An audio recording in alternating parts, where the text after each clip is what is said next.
Guna mewujudkan ketahanan pangan bidang pertanian, seorang warga di Desa Padang Baru, Kecamatan Susuh, Kabupaten Aceh Barat Daya, Henry Yadi, yang berprofesi sebagai aparatur sipil negara atau ASN, memanfaatkan lahan tidur untuk menanam cabai merah.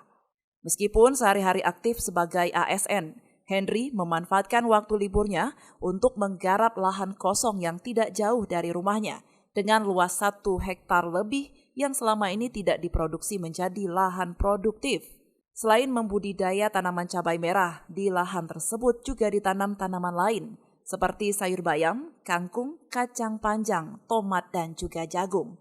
Tidak hanya itu, untuk membantu meningkatkan pendapatan warga setempat, ia juga memperkerjakan beberapa orang di lahan tersebut. Kalau untuk di Padang Baru ini kita sudah kelola 1 hektar. Ya, yang kita tanam itu komoditinya ada cabai, ada bayam, ada jagung. Pada dasarnya saya hobi, ya, karena memang saya adalah anak petani dan saya hobi petani. Jadi kerja saya di pemerintahan itu kewajiban, ini saya nggak ada kerja sampingan yang saya tekuni, dan alhamdulillah selama ini berbuah manis lah, adalah hasil yang kita dapat. Dan dengan ada ini kita memberikan motivasi kepada kawan-kawan. Saya berharap seluruh lahan yang ada di Desa Padang Baru ini yang terlantar bisa kita garap dan kita usahakan.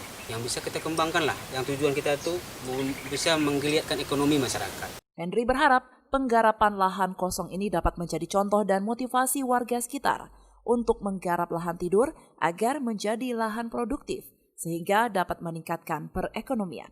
Dari Aceh Barat Daya, Orien Saputra melaporkan untuk Puja TV Aceh.